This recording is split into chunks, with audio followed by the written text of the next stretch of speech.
Hour and 20 minutes from Militar in Bucharest to the BiziLive studio. I'm not going to say the location because it's a state secret. Only privileged people can get here. Welcome to Coffee and Stories, everybody. And I have two wonderful guests with me today. I have Christophe from COS and Phillip Walters from the British School. COS is, good morning, is Corporate Office Solutions. And I want to let the two of you introduce yourselves to our audience and tell a little bit of your personal story. How did you end up in Romania? We're going to start with you. Okay. Well, I'm now 50 years old and I arrived in Romania. I was 29. So 21 years already spent in Romania. I came by chance. Let's say Romania chose me. I was at that time in Russia. I was an employee. I was a salesperson in Russia, selling office furniture. I wanted to build up my own business. I looked at where it could happen, and I saw in Romania the potential of a country where I could build a structure, small at the beginning, and then hopefully develop it, and I could learn along the way. I didn't know if I could be a good general manager, a good leader. So it was for me the occasion to start small, in a country with potential of growth. Even in 97, you could see that it was starting.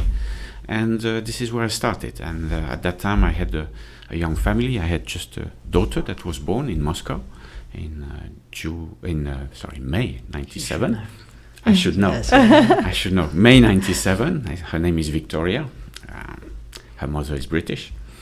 And so we were a young family, and we thought that was a good place to be, to start small. And I think it proved us right. At the beginning, it was nice. There was a small expat community. So we were sticking together, helping each other, meeting at usual places. And it was quite fun in the same time. And we welcome, step by step, new expats, new investors. And they were quite easy to identify for our business, which is in the interior of offices. So furniture, carpet, partitions, and now the full solution for offices. It was quite interesting to see them coming, and it was interesting to live it for the last 20 years because there has been a lot of evolution. When I arrived, the office environment was, let's say, basic. It was a lot of enclosed offices or large offices with employees done a bit in the old-fashioned way, like we had maybe in the 30s and 40s. Mm-hmm. And it evolved very quickly to very modern office spaces. But I guess we'll have time to talk about that as well. The evolution of the work environment has been quite a big thing in Romania, a big evolution. Absolutely. What about you? When did you come to Romania, and how come? We came in 2012, mm-hmm. So we've been here for 8 years now. I've been teaching overseas, so I'm within international education. I've been teaching overseas since 2005, so we spent 7 years in Thailand, in Bangkok, which was fabulous. And then why did I come to Romania? Well, there was a position at the British School of Bucharest, and it was very much a chance for me to try something different. So it was a chance within leadership, within growing the secondary. And actually, just following up from Christophe, it was really also about the fact that the school was evolving. And so as Romania has evolved in the 8 years that I've seen it, certainly the suburb in which I live, I've seen the school grow, and it's been great to be part of that. So really coming here was for a promotion, if you like, to become headmaster here and give that chance of leadership within a school and to help a school evolve. And so that's what we've been doing for the past 8 years. You know, people ask me why I chose Coffee and Stories as the name for the talk show.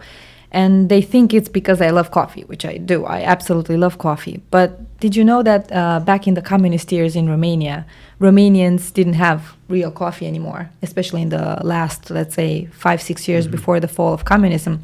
So Romanians were drinking a combination of something that looked like coffee with basically soy. And it was called nechezol. Mm-hmm. And to me, Coffee and Stories is, in a way, a pledge to never, ever mm-hmm. accept anything but the real things in our country. And the only way we can do that is by sharing our stories and listening to other people's stories. Because in our perception on life, or from our perception, come our decisions. And I recently attended a talk with students at the Faculty of Political Science, and they seemed a little bit discouraged about what's going on in the country. Coffee and Stories is not a political show, but it tries to change perspective. And I see, on the one hand, the Romanians who've been living here forever, ever since they were born. They have a perspective on Romania and on what's happening here, what's happening to them here, that's rather negative. On the other hand, the expatriates, the foreigners who have come here and embraced opportunities, have a very different perspective about Romania. So what is it about Romania, or what is it about the opportunities you had here that gave you a positive experience in your life and led you to stay, in your case, 21 years? And probably you don't want to leave, do you? No, I don't want to leave. I don't want to go back to France, since I'm French, and you will maybe ask why. But no, I felt so welcome in Romania. You have to imagine, before I spent 4 years in Saudi Arabia, I spent 2 years in Russia, then I arrived in Romania. I was back to first a Latin-based country. It's a Romance country language. In the middle of Austria, Hungarian, Slavs. So for me, I was feeling already close to home in a way that was quite, I would say, nice. The people were nice, they were welcoming, the language they were speaking was close to mine. I think the culture as well is close to the French culture. We have been seeing a lot of exchanges between France and Romania since the 19th century, maybe also before. So there's a lot of links, a lot of connections. So I felt really connected from the beginning with Romania. You're right, Romanians have a negative impression of their own country. They're quite negative when they speak about it. They say that for us it's different. The experience we have as an expat, it's like we're spoiled. We see only the good thing. We experiment only the good things. We may have more means to get them. They always say, yeah, for you it's a low-cost country. I don't see it as a low-cost country, and that's why also I want to stay. I think it's a country that has a lot to give. There's value added in this country. The people are not only nice, they are skilled. They are skilled in IT, they are skilled in languages. I saw it because I benefited from it as a business, because a lot of call centers got built, shared service center, IT development. So in the services, the Romanians have shown a lot of skills, and that helped develop Romania.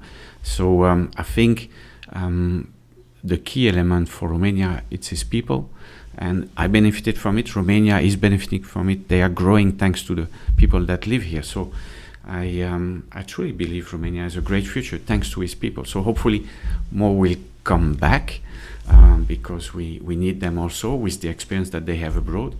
But I believe that also the ones that are educated here will participate to the growth of Romania. This is a dynamic country. This is a place of opportunities.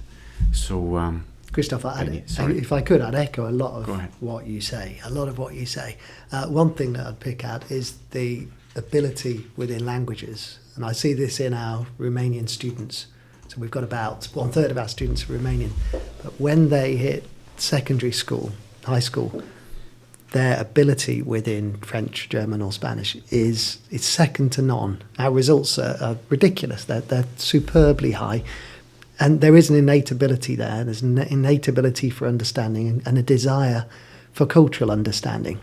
And so, but we do have a different experience, and it never ceases to amaze me how negative many of my Romanian colleagues are about the country. I think it will take quite a while to change that mindset, and it is a mindset. But yeah, we do have a different experience, that's for sure. And so maybe they're right to point that out. I have to ask you, so we imagine that these 1/3, these students, 1/3 of your students are Romanian. But in their environments in Romania, they constantly are bombarded by negative talk about Romania. So in a way, they're the environment, the context is building them up to leave anyway. to go and study abroad, to look for opportunities abroad. And I see it in some other private schools as well, that it's like the parents and the schools are trying to prepare the children to have the best chance to emigrate, to just go and study somewhere else and get out of Romania. But not necessarily. Well, not I necessarily. disagree. But that isn't our approach. But I think, well, what is it that we see as expats as exciting and interesting about here? And I think it's a little bit like being in Britain in the 1970s or even 60s. It's this landscape of opportunity, and both our businesses have evolved tremendously. Like, only 8 years, but the business, the school has evolved. The place I live in is changing. So I live in a suburb on the northern part of Bucharest, but the whole, every year something's different. Every week almost something's different, because it is evolving, because there's a desire to evolve and improve. And so a lot of Romanian students in Romanian public schools look to go overseas for tertiary education, for university. Now, it's not my job to criticise the quality of tertiary education or otherwise here, and I don't actually fully know if that's the case, although we were talking earlier about perhaps the need for some higher level business or vocational schools, and I'd echo that. But most of the people I talk to at that stage desire to come back. So when I'm interviewing students for scholarships, Romanian students, one of the reasons we take them on is if they say to me, well, I want to go, I want to improve myself or the family, seek education, but then come back to see Romania develop further. So I know that there is this generalised negativity, but I think there's a lot of individual cases where they're looking to come back. Let's ask Mr. Veller, how does the mentality, the current mentality, affect your ability as an employer to retain talent, regardless of the opportunity you're offering them? I must say there has been a change from 20 years ago where, I had employees that the first dream was to go work abroad. So one of them left for Canada, for instance, and stayed there. And I know that the life he had there has not been so easy than he thought. But he thought to stay there, while in Romania he would have had an easier life. But his dream was to be in Romania. And I had another employee that went to, I think, Ireland. And then he was working in a restaurant in Ireland. But after 1 year, he had to come back. And then he's here now, happy. He's an entrepreneur, and it worked well for him. I think now the dream is less to be working abroad. Some still see it, okay, maybe I will make a fortune, I will have a better life. But now they see Romania as a good place to be, because they can find a good work, well-rewarded work as well. Conditions of living are good. So the tendency is really less to go abroad for life. But for studying, the tertiary studies, so after 18, still, because we're still missing an education system, a good education in place for these studies. Okay, for medicine, for economy, there are, but like for business schools, we don't have a real business school education in place that could provide MBAs. I may be wrong, but I don't see. I think you're right. I'm right? I think so. Okay, and so they will go to Switzerland, they will go to England. So I see a lot of the kids. But their wish is to come back after with their education. I don't know if it's a majority, I don't know how many, but I've seen that. I've seen the kids are getting educated after graduating here after 18 years old, and they come back after, bring their experience, their know-how, and it's rather good. But we need more, because what I see as well, and to fulfill the jobs that are needed now, I see young expats coming from France, from Italy, from other countries to fill into jobs in IT, in construction, because they're well paid here, and it's better than what they can find in France or Italy or Spain. So let's hope the Romanians will come back first and will come in bigger number, because other nationalities also are coming. But it's needed at the moment because there is a shortage of workforce. Tell me, what kind of skills do people have in your company? You have salespeople, you have technical people. Yes. The technical ones, are they the hardest ones to find? Yes, the engineers. Okay, what kind of engineers? Mechanical, electrical engineers. And I could add, we don't use them so often, but we like plumbers, welders. So these works that are hand jobs, but you need to be very skilled. I think there is a lack of higher education in these sectors. They are being educated in companies, in fact. There are no schools, I think, for plumbers, for welders, or very rare. And the companies have to either sponsor an education program for that, or they do it in their own company, but it's needed. So this type of job in the construction business, specialists are more rare to find. We hire a lot of our designers and architects. Here we have a great university in Bucharest, the Ion Mincu University. We produce very quality. I had a lot of young talents coming from there, and we're very happy about this. Architecture, I don't have an issue there in terms of employment, but more on the engineer side. Sales, well, there is no sales school as such, so we need to find talented persons who are able to sell. We look also for more a consultative approach. So even an architect can be, if he has the sales approach. So sales, we had to be creative to find personalities instead of taking them from a business school. We have financial persons here, no problems. Romanians are good in math, good in finances, so we found a very talented person there. But yeah, it's more the specialist in engineering, in construction that we have a harder time to find now, because also it's a lot research in Romania. And you've been with a British school in Bucharest for 8 years. That's almost an entire generation of students. Yes. That's right. Yeah. What changes have you seen in terms of their desires for their life right before graduating? Where are they going? What plans do they have? It's given that 2/3 of them, maybe they're coming here with expat parents, and maybe they're not planning to stay here long term. But they do benefit from the Romanian culture. And I would be interested to find out, for those students you have who are not Romanian, what is it that they appreciate about their life in Romania, and how does it change them when they make plans for the future? I'm not sure if it changes their plans for the future, to be honest, the expats, because often they come on a 3 or 5 year contract with their parents. That would be unrealistic.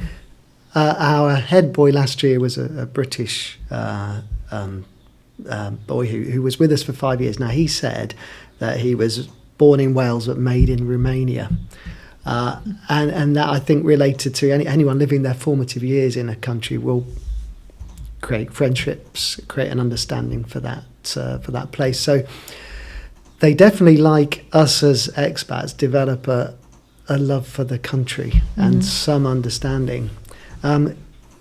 If I could, but I don't think there's been significant change in the destinations, if you like. So 60% of our students gone to the UK. Many of the others go to Holland or America or Switzerland or a myriad of other countries, with a few staying in Romania.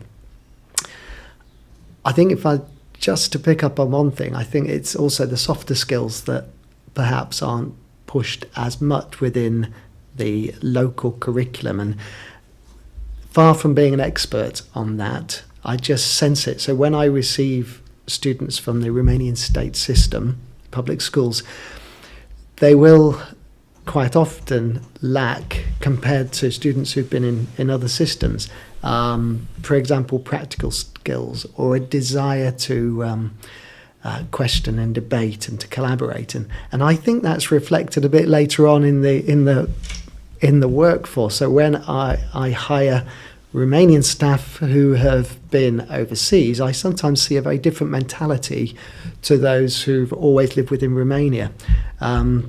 I think that the classic would be the desire for approval, or the need for approval before something is moved on, or it's not really a desire, but the proactivity that I see within expat staff, but also within Romanians that have perhaps operated within different systems. So it's those softer skills, and I think it's leadership, which perhaps isn't emphasised as much within the state system as it is within a private school like mine. Do you know, it's ironic in a way I wouldn't call it a paradox, but people join a company or they're hired because of their technical skills, their expertise, their overall academic and professional experience. But they leave the company because either they or the company representatives lack the soft skills to work in harmony with each other. So when you talk about cultural alignment, when an employee comes and he or she needs to integrate within a company's culture, that is a soft skill. That means empathy. It doesn't only come from information. I remember my very first corporate job that I had back in the year 2000. When I was hired, we were given an induction training. So we were taken over by the company, explained this department does that, so you understand informationally what happens in the company. And then you go within the mechanism of relationships inside of the company. And if you don't understand the culture of how that works, you won't be able to collaborate. People are not going to be able to speak up for what they believe in, and ultimately they're going to go. And all of these go into leadership. And I've done some work on this in the United States as well. And I have seen branches of really large companies not perform, even though they had great experienced leadership because of cultural misunderstandings.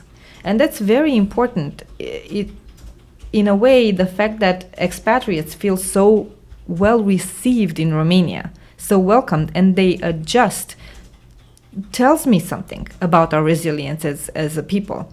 And we've always been like that. Have you ever had the impression that you're not welcome here, or that you're treated differently, or that you're treated better? And I think that I know the answer here a little bit. But in terms of making sure that you understand how to combine the Romanian culture with the values you brought, what were you doing to teach your employees, I think in the beginning of the company, how to think internationally, be open-minded, understand what leadership really is? Well, it was easier at the beginning, where first when you have only about 10 employees, 12 employees, you can spend more time with them. And I tried to create a family spirit, and the result is that I still have most of them with me. So that means it has worked. They are part of the family. And it became harder because we had more and more people. We had to hire quicker, and we were maybe less regarding on the culture of the person, on the personality, but more on his technical skills. And yes, then you become, with 100 employees, you have groups, you have people that are quite different. Some will not feel so good in the company. But we tried at the beginning, and I kept trying, even if we were 100. And it's what a lot of companies do now. You try to create indeed a culture of collaboration, interactions.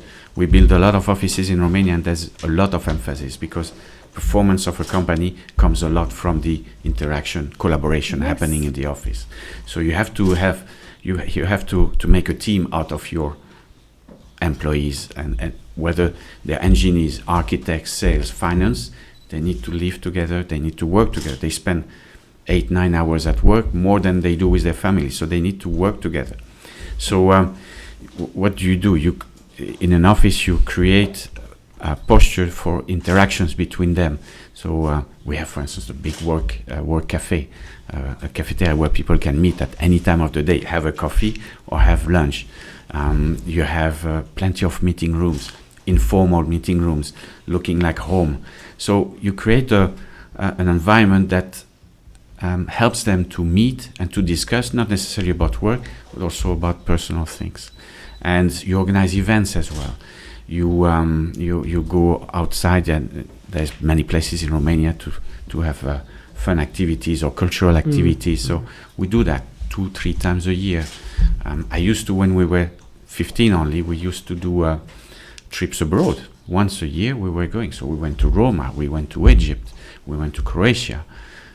So we had these events that also opened them. It was quite magic at that time, in the early 2000s.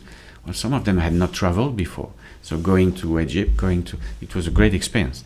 Now with 100, where do you take them? We have a trip scheduled for Greece. It's different, but at least we'll be a group together.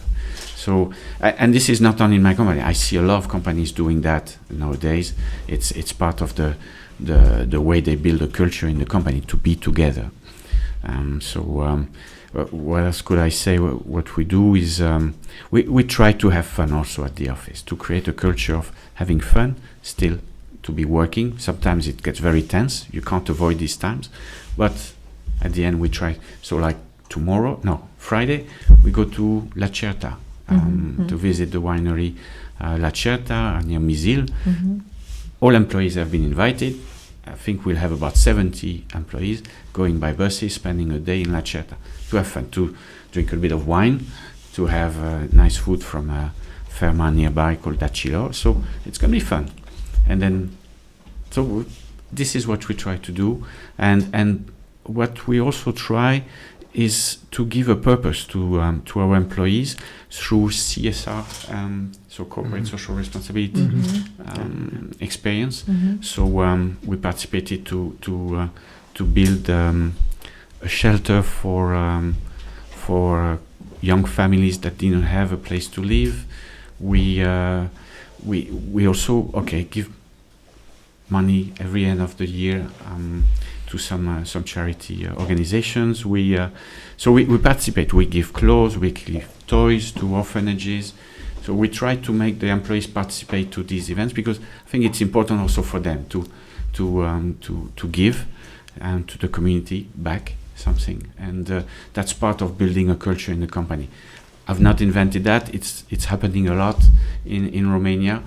Unfortunately, we have many occasions to do that, but it's important to do it, and it's good also for the employees to. You do that too through the school. I'm sure you have programs.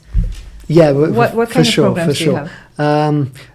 It's a slightly different situation, isn't it? In the sense that when our Romanian staff join us, that one of the reasons they want to join us is because we're an international community ready-made, and so their daily interactions are with 60 expat teachers, British, mainly British teachers, and then also with all the families, so that from all around the world. So they're engaging on a daily basis with something that is international, and our the values of the school are also clearly out there, and our staff buy into those. And so one of the main ones is concern for others, but also the international responsibility, the growth of our students as future international leaders. And so all our staff would buy into that, and yes, we run various, we're involved with various local good causes, charities. Of course we are, because we are part of this community, and our aim is to train our students to look for that wherever they go, to look to be leading. So just to use that word again. So of course we expect all our staff to want to be involved with some of those initiatives, whether that be helping Casa Ioana, helping Light into Europe with the guide dogs and the changes that they're making, or many of the other charities that we work with and want the kids to work with. That brings me to the concept of building communities versus building a corporate culture, because a corporate culture is something artificially created to serve the purpose of an organization whose ultimate objective is to make profit for the shareholders, whereas community building means really understanding every member's desire for what personal success means to them. And I'm going to ask you a question, Mr. Veller. Do you know of 1, 2, 3 personal successes of your employees, something that they dreamt of achieving for their life, not related to their profession, that they were able to do also because they were employed, they had this job, and they expanded their own network through the job? But are you aware of what their dreams are, some of their dreams? Well, through the years, I think we inspired a lot of our employees to become entrepreneurs themselves. So I will talk more about this, because there are some recent cases that come to my mind. And yes, through the years, we had employees that saw the example of what cost became, and it's not only about the profit generated or the activity done. It's also about the independence that it gives to an entrepreneur. So through the years, I had employees that fulfill their dream of entrepreneurship, creating sometimes a competition to us, but sometimes another type of company. And it hurts at the beginning, but for me, it shows that I give them the right example, and they saw the benefit of being an entrepreneur, and some went to do water fountains for offices, some went to construction. This is what comes in my mind. I have even more than 3 cases of persons that went for entrepreneurship, and me who was very attached to entrepreneurship. This is one of the roles I tried to develop within the French Chamber of Commerce, and I could see that looking at cost, they have been inspired by that. And again, it's not only about the money, it's about the independence they gained, about being free to lead their company. And sometimes it was just to build a small company, but to have the freedom and the independence. So, and it's all Romanians, by the way. It's Romanians that started with me a long time ago, or some like 6 years ago. They've experienced it. I give them a lot of independence in their job. So this is a thing we do a lot at COS. I'm not managing them on a day-to-day basis, being on their shoulder. They are very free, very independent. They gain confidence in themselves. And, well, time comes where they think, okay, I can do it on my own. Like, I've done it at the end. I've done it 22 years ago. And they say, well, it's my time, Mr. Weller. Let me do it now. I said, okay, go for it. It hurts me, but fine. Celebrating the people who used to work with you or for you and their successes is a cycle. You can't really truly be successful as a parent, let's say, unless you celebrate your children's success, even though they left far away from home and want to have nothing to do with your philosophy of life. I used to work for Linklaters. For 4 years I worked with them from 2000 to 2004. And back then it would have not been conceivable to me that Linklaters would celebrate all the people who leave the company. Well, they have an alumni program, and it's extraordinary. They truly celebrate everybody who ever worked for Linklaters, and everything they do, they promote them. They sent me maybe 2-3 years ago a bottle of champagne and chocolates back in New York for something that I did. They learned about the project that I did. And it's really amazing to me. Okay, so a lot of people, maybe they get fired or they quit. And at the moment of their separation from a company, they don't want to be associated with that culture anymore. But then time goes on, you realize what you took, what you learned in that time, and both need to celebrate each other. And I think it builds a positive context in Romania. And maybe that's something mentality-wise we can learn to do, because less negativity, more collaboration, with everybody from our past. Let's do a little exercise. Let's say that there's a family of Romanians currently living in England, okay, and they really want to come back to Romania. They have average jobs. Their children have lived there for 10 years, and their children are 12 and 14. And one of them is an engineer. The other one is an architect. So they want to come back. How they need to find a job, but they also need to find the right process for repatriation, because they're coming after 10 years in another country, and they need to adjust, and their children need to adjust. How do you help their children? Let's say, they're coming from London, so that's fairly straightforward. Okay. How do you help them with their job? Because they have the skills that you would need at COS, but they're coming from a different kind of culture. And some of the feedback that I get from Romanians who come back, they get a good job in a company in Romania, is that culturally they can't integrate, not right away. They want to come and they want to change. They want to bring their way of doing things, and there's a resistance to that. You think you're better than us now that you spent 10 years in England or America or wherever it is. You have to readjust to the culture. So how are you helping that family? I start? No, not the children first. Okay, it's. I was thinking about the example we had. We had a Romanian person who lived in Barcelona for many years, and she was in the furniture industry, and she wanted to go back home. She came back home working for cars, and well, if I analyze the way she did, she came back with quite humility, and on our side, we also have been attentive to welcome her and to make her feel as good as possible.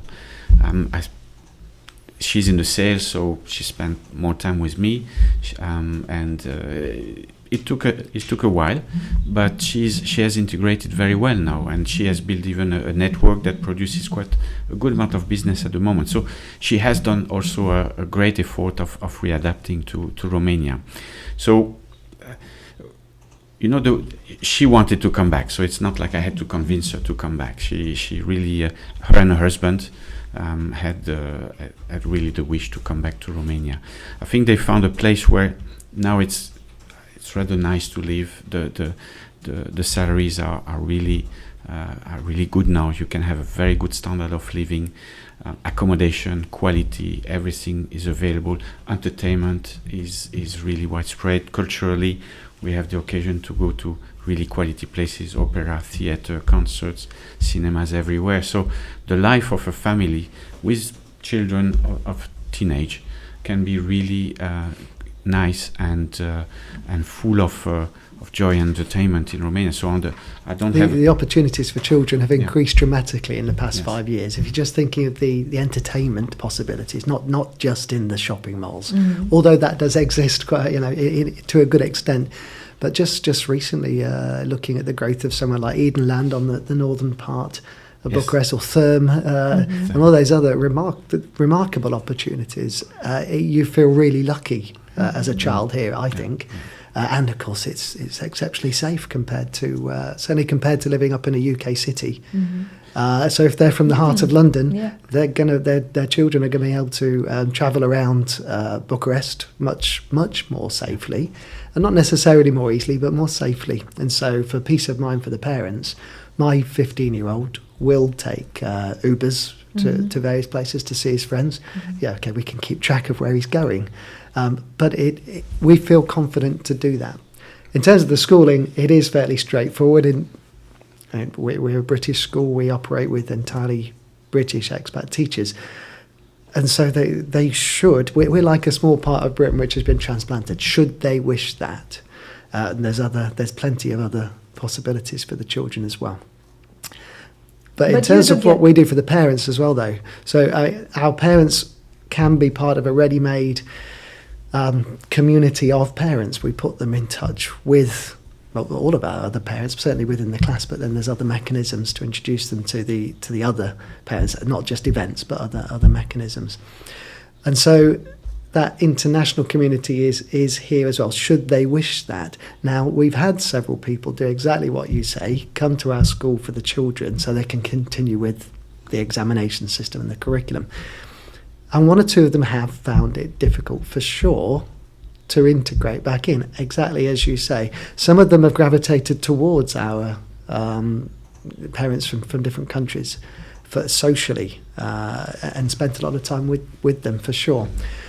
For some of them, it's just been a slightly slower process. But I think we touched on it earlier.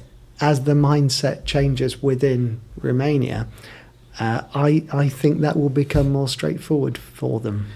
If I can add, I don't think people coming from London would have a problem to accommodate working in Romania now. The way the companies are set, the way they are managed, yes, with an international now influence that has been for the last 20 years.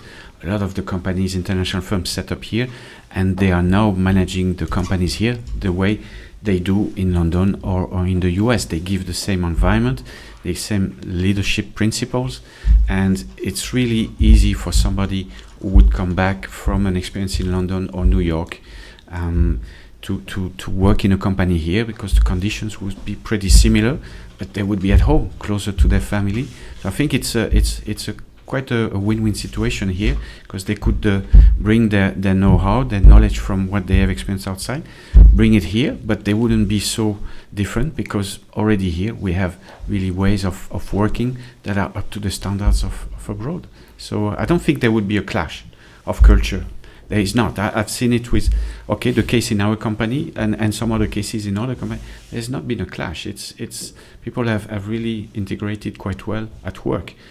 And anyway, they wanted to. So when there is a wish, what is a it? desire, yeah, exactly. When there's a will, there's there's a way. Yeah. It's Yes. like, yeah. And it happens. And I think more and more.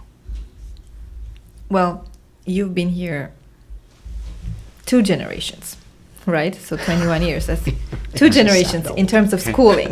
That's how you Yes. measure it. Yes. How are you teaching what you know and who you've become? You know, there's another saying that first you give to people what you have, and then you end up giving them from who you are. You've become who you are also in part through the things you have done and the people you met here in Romania. So I'm pretty sure I don't even have to ask you. I know that it's Romania. The Romanian culture is already a big part of your life. But how are you making sure that whatever it is, your expertise and your leadership and your business acumen, your ideas, how do you pass them on in such a way that they benefit more than just your employees? It's visible in more parts of the society. There are so many organizations of young leaders and entrepreneurs. I can give you one example that I know of, Junior Chamber International. It's one such great organization. Do you like to teach? Would you like to teach? I don't pretend I can teach. I don't think I have the skills to be a teacher, but it's more into coaching, let's say, or giving little advices to help people go the right way. So, for instance, for now 5 years, I'm at the French Chamber of Commerce as a board member, and my main role, we're 15 board members elected every 3 years, and my role is more for entrepreneurs. I've got now this cap where I'm an entrepreneur for 22 years, but I've been and I've went through a lot, and I'm able to give advices, to make them ask themselves the right questions when they are in a state of as a startup or even a scale-up. And it's how I think I'm better, not in the teaching role, but as a coach, as somebody next to him, as a friend or as a person. Because people see me as an entrepreneur who has succeeded in Romania, so I must have good tips, good advices about how to deal with the little problems of every day, how to deal also with the major obstacles that they can encounter in all the sectors, whether it's sales, whether it's marketing, whether it's management. So I've chosen this role, and this is what I've decided to do via the Chamber of Commerce. Internally, in the company, you kind of lead by example. People watch you a lot, so your behavior, the way of what you do, if you work hard, if you, I've inspired them, for instance, on the networking. They can see that you can be successful by networking. They see that this is a key element, the communication, the connection that you make in the market.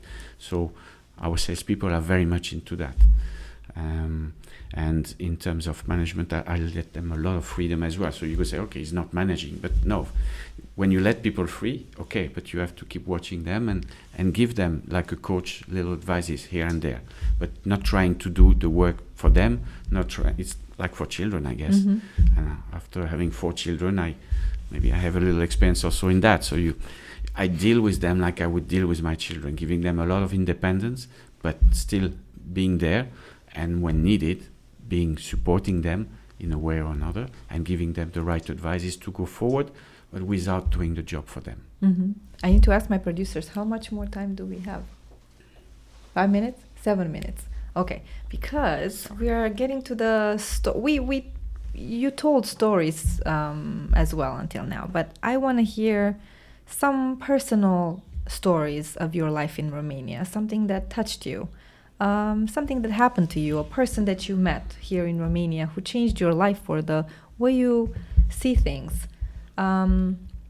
We are the sum of our relationships, and every one of us is the sum of their own stories. Mm-hmm. So that's how we learn, through our own stories. That's how you coach, by example. And what you mean by that is by showing what you do, which is your own story.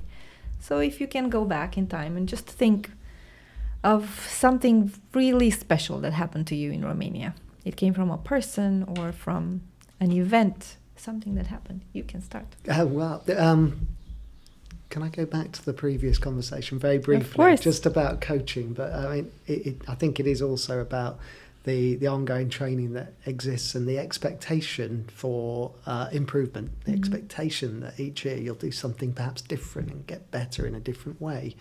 And one of the great things for our Romanian teaching assistants is that after that, many of them have been with us for quite a long time. They're fantastic teaching assistants, but 2 or 3 have left recently to go and become teachers in other schools. And for us, that is a celebration. For us, that we don't want to see them go, admittedly, but for them to feel the confidence to take on their own classes, take their skills with them to elsewhere is for us a success. Now, the person. Yes. I have a very special person who I work with quite closely, in one of our administrators, who got married last summer up in Guru-Humorului. Yeah, which is a fantastic place, and I maybe wouldn't have gone to visit all the wonderful painted churches and so on, but actually being invited and being part of that day was quite remarkable. It was a very traditional rural wedding. It was outside of the town in a local village, and so it was, I believe, all the traditions that go with a Romanian wedding, through to, of course, a lot of dancing and a lot of drinking throughout the day. But it was just such an honour to see a very different approach. Obviously, a lot of the things have got parallels to wedding traditions wherever, but it was just in such a beautiful setting, and also to be welcomed within their Romanian families from seemed to be 11 o'clock in the morning through till very late the next day. It was a tremendous experience. You know, a lot of the families, Romanians living abroad, that's what they miss. They miss the country, the history, the nature, the traditions. You won't find them anywhere else. No. Yeah. Talking about the nature, one of the best trips that my family did was to come in Romania, and we took a minibus and we went to Moldova, Moldova, and visited the monasteries, then went in Transylvania, then went to Sighișoara, went up the Transfiguration. It was the best trip ever they did, and they keep talking about it since 5 years. So Romania has a lot to give on that side indeed. It's great. For me, in 22 years, I've met a lot of persons, and always great experiences, but there are 2 that strike in my mind. One is a person, one is a kind of organization I'm part of, and I will say why it changed my life somehow. But of course, the first one is my current life partner, Raluca. I met her 21 years ago. She has been my first employee. She's still an employee, but we're together now since 2003. And it's a person that changed completely my life, and definitely made my life in Romania an even greater experience. So, part of feeling welcome, part of being close to Romania, and this is really something that was very important, and it still is today. And I'm so happy to have also a child with her, who is now 9 years old. And speaks Romanian? He speaks Romanian, French, and starts English because he wants to communicate with his 2 brothers and sister that are British. And it's working very well. And he does it through the PlayStation online. He loves to play. It's remarkable, isn't it? Remarkable. They are in England, he's there in Romania, and they are speaking together. Yeah. And he improves his English very much thanks to that. The second one is an organization that I'm part of for 10 years now, It's called the Young Presidents Organization. You have to be 45, less than 45 to join it. So I was there at that time. I was 40. And it's an organization that helped me a lot. I used it as a board for me, because at the end, okay, I'm the only expat in my company. I have partners. They live abroad. They leave me independent, but I still need to share my ideas and to get feedbacks, and not only on my company but on my life as well. And YPO is also about that, and it has helped me to get great feedbacks and therefore inspiration, and it educated me a lot and helped me a lot in Romania, because in the YPO you have Romanian born leaders, you have also expats, and we exchange a lot. And when you face a problem, you express it, and they come back with great feedback that helps you to deal with the hurdles. And that for the last 10 years had made me definitely a wiser and better leader. And I think success, of course, is also thanks to that. So this Raluca, my current life partner, and YPO has made the last 15 years great in Romania, and it's inspired me a lot. So again, a lot of experiences, certainly during these 20 years, but these two are the key elements, I think, to the way I lived in Romania for the last 15 years. Thank you so much for coming today. I think we're out of time. Is that it? We have one more minute? 1 minute? Okay. If you have one wish for Romania that you think will improve something important in people's mentality, if you could wave your wand and change that thing that's going to make us more positive, what is it, that quality you could change? If it's a quality. Self-confidence. Okay. In the abilities. You mentioned the language earlier. Just believing actually that a Romanian person will bring something to the table which is special, because they're just as talented as anybody else, but they should know that. Indeed, Romanians have to believe in their country. It's a great place to be. It's a great place potentially to develop businesses, and Romanians should believe in it. They should either come back if they are abroad, or if they are here, they should stay and develop. It's a land of opportunity. There's still many things to do. They have to believe. Right now, as you said at the beginning, they're too negative. They need to be positive and to have confidence in their country. And in the fact that they can make the changes that maybe are needed. Thank you. Definitely. Thank you so much. Thank you for coming, and I'll see you at the next edition of Coffee and Stories. Until then, have a wonderful day, be self-confident, and believe in Romania. Thank you.